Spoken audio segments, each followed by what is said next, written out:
Shalom,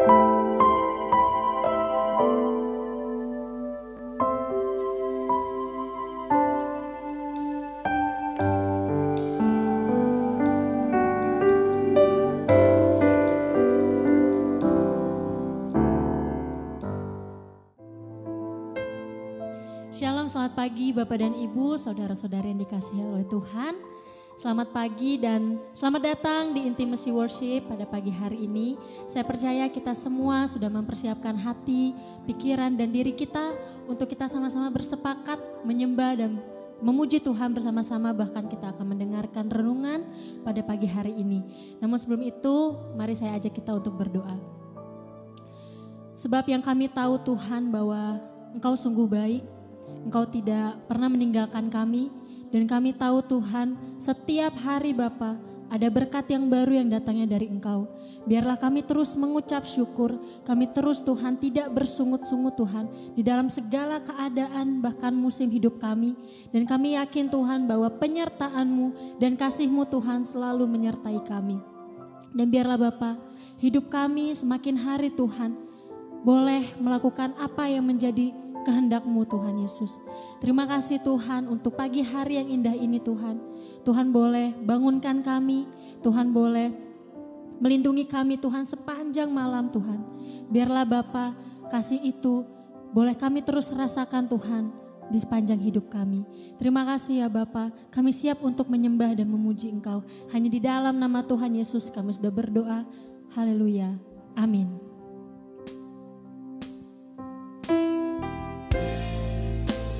Sebab kasih-Mu tidak terbatas buat kami Tuhan. Kebaikan-Mu Tuhan melebihi apapun juga Bapa.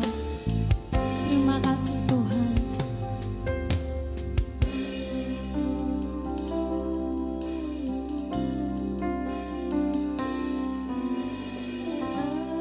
Semusim berlalu, namun Kau selalu peliharaku.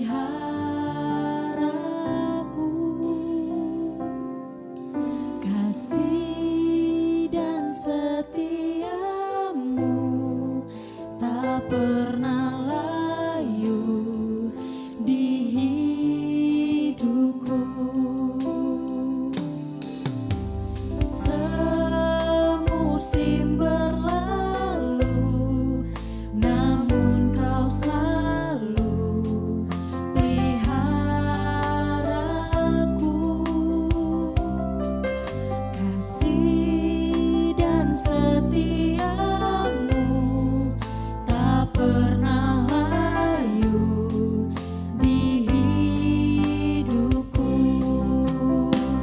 Lebih luas dari samudra kebaikan-Mu Bapa takkan habis di hidupku.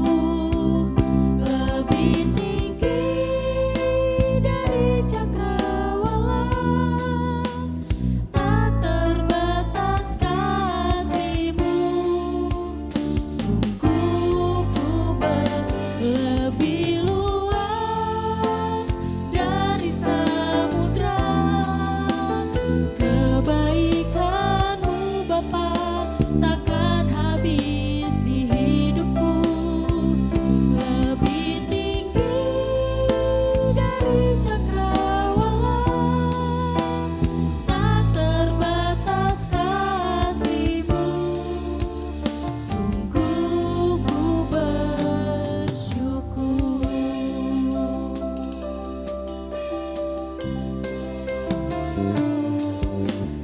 Semusim berlalu, namun Kau selalu peliharaku. Kasih dan setia-Mu tak pernah layu di hidupku. Lebih luas dari samudra kebaikan-Mu Bapa takkan habis di hidupku.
dengan kami memandang wajah-Mu Tuhan. Kami terus dekat dan tinggal di dalam-Mu ya Tuhan. Dan kami selalu merasakan kasih-Mu ya Bapa. Karena Engkau begitu baik dalam hidup kami. Terima kasih Tuhan. Terima kasih Tuhan.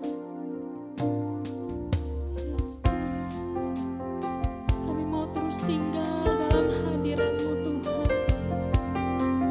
Kami mau terus tinggal dan aman Tuhan di dalam Engkau.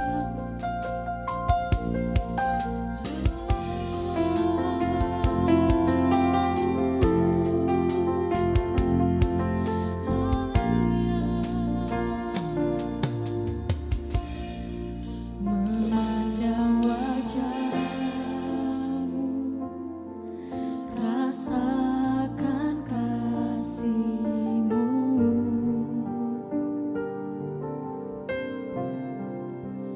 tinggal dekat-Mu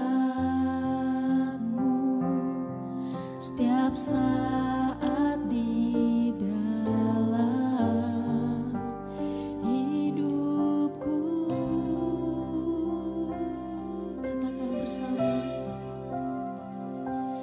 Bapakku yang baik, sangat ku cinta, kasih-Mu padaku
Ketika Yoab anak Seruya mengetahui bahwa hati raja merindukan Absalom, maka ia menyuruh orang ke Tekoa menjemput dari sana seorang perempuan yang bijaksana. Lalu ia berkata kepada perempuan itu, "Berlakulah pura-pura berkabung, dan pakailah pakaian berkabung. Janganlah berurap dengan minyak, dan berlakulah seperti seorang perempuan yang telah lama berkabung karena seorang mati. Kemudian masuklah menghadap raja, dan berbicaralah kepadanya seperti ini." Lalu Yoab menaruh perkataannya ke dalam mulut perempuan itu. Ketika perempuan Tekoa itu masuk menghadap raja, sujudlah ia dengan mukanya ke tanah dan menyembah sambil berkata, "Tolonglah, ya Tuanku Raja." Raja bertanya kepadanya, "Ada apa?" Jawabnya, "Aku ini seorang janda, sebab suamiku sudah mati. Hambamu ini mempunyai 2 orang anak laki-laki. Mereka berkelahi di padang. Dan karena tidak ada yang memisahkan, maka yang satu memukul yang lain dan membunuh dia. Sekarang seluruh kaum keluarga bangkit melawan hambamu ini. Dan mereka berkata, serahkanlah orang yang membunuh saudaranya itu, supaya kami menghukum dia mati ganti nyawa saudaranya yang telah dibunuhnya itu. Dan supaya kami memunahkan juga ahli waris itu. Mereka hendak memunahkan keturunanku yang masih tersisa itu dengan tidak meninggalkan nama atau keturunan bagi suamiku di muka bumi." Lalu berbicaralah raja kepada perempuan itu, "Pulanglah ke rumahmu. Mengenai engkau akan kuberi perintah." Perempuan Tekoa itu berkata kepada raja, "Aku dan keluargaku akan menanggung kesalahan itu, ya Tuanku Raja. Tetapi raja dan tahtanya tak bersalah." Lalu berkatalah raja, "Jika ada orang yang mengatakan apa-apa lagi terhadap engkau, bawalah orang itu menghadap aku, maka ia tidak akan mengusik engkau lagi." Kata perempuan itu, Kiranya raja ingat kepada Tuhan Allahmu, supaya si penuntut tebusan darah jangan terlalu banyak menimbulkan kemusnahan, dan supaya mereka jangan menggunakan anakku itu. Lalu berkatalah raja, Demi Tuhan yang hidup, sehelai rambut pun dari kepala anakmu itu tak akan jatuh ke bumi. Kemudian berkatalah perempuan itu, Izinkanlah hambamu ini berkata sepatah kata lagi kepada Tuanku Raja. Jawabnya, Katakanlah. Berkatalah perempuan itu, Mengapa Raja merancang hal yang demikian terhadap umat Allah? Oleh karena Tuanku mengucapkan perkataan ini, maka Tuanku sendirilah yang bersalah dengan tidak mengizinkan pulang orang yang telah dibuangnya. Sebab kita pasti mati. Kita seperti air yang tercurah ke bumi yang tidak terkumpulkan. Tetapi Allah tidak mengambil nyawa orang, melainkan Ia merancang supaya seorang yang terbuang jangan tinggal terbuang dari muka-Nya. Maka sekarang aku datang mengatakan perkataan ini kepada Tuanku Raja, karena orang banyak itu telah menakut-nakuti aku. Sebab itu pikir hambamu ini, baiklah aku berbicara dahulu dengan raja. Mungkin raja mengabulkan permohonan hambanya ini. Sebab raja akan mendengarkan aku dan akan melepaskan hambanya ini dari tangan orang yang hendak memunahkan aku dan anakku bersama-sama dari milik pusaka Allah.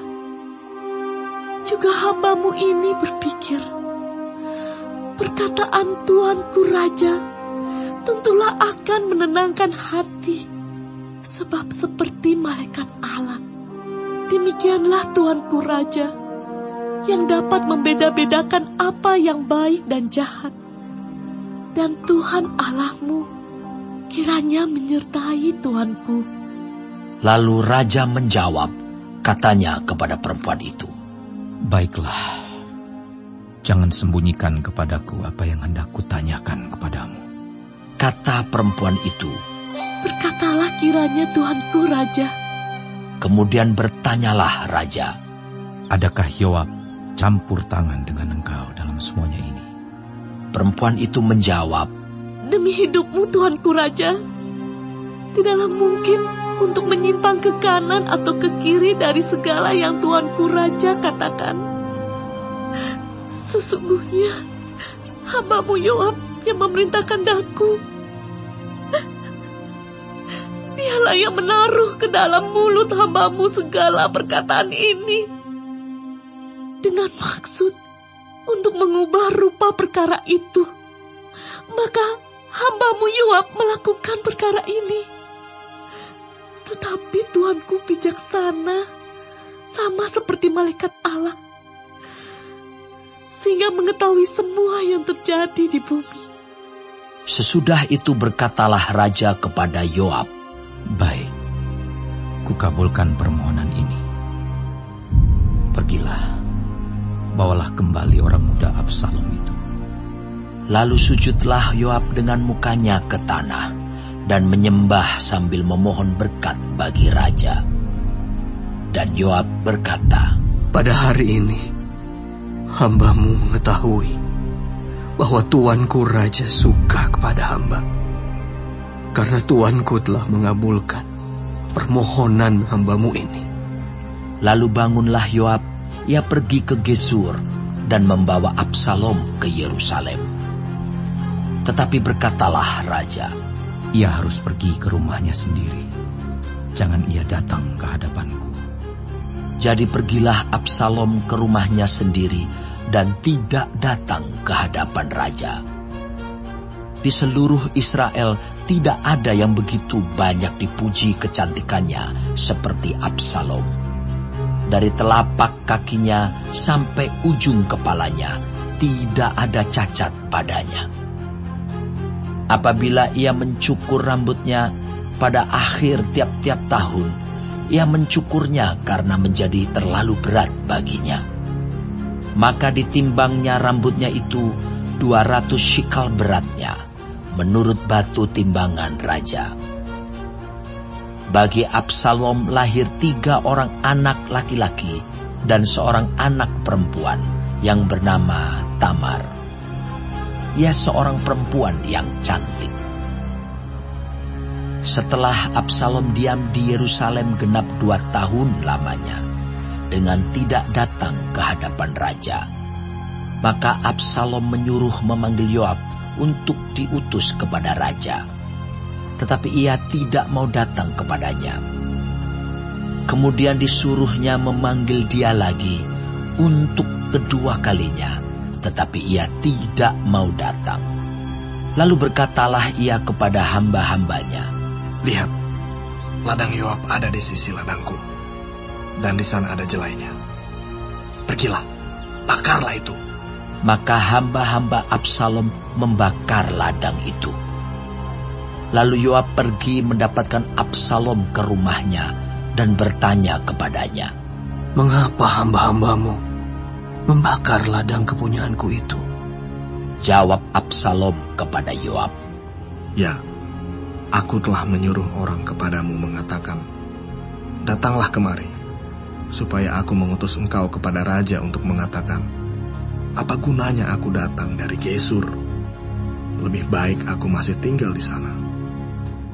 Maka sekarang, aku mau datang ke hadapan raja. Jika aku bersalah, biarlah ia menghukum aku mati." Kemudian masuklah Yoab menghadap raja dan memberitahukan hal itu kepadanya. Raja memanggil Absalom, dan ia masuk menghadap raja, lalu sujud ke hadapan raja dengan mukanya ke tanah. Lalu raja mencium Absalom.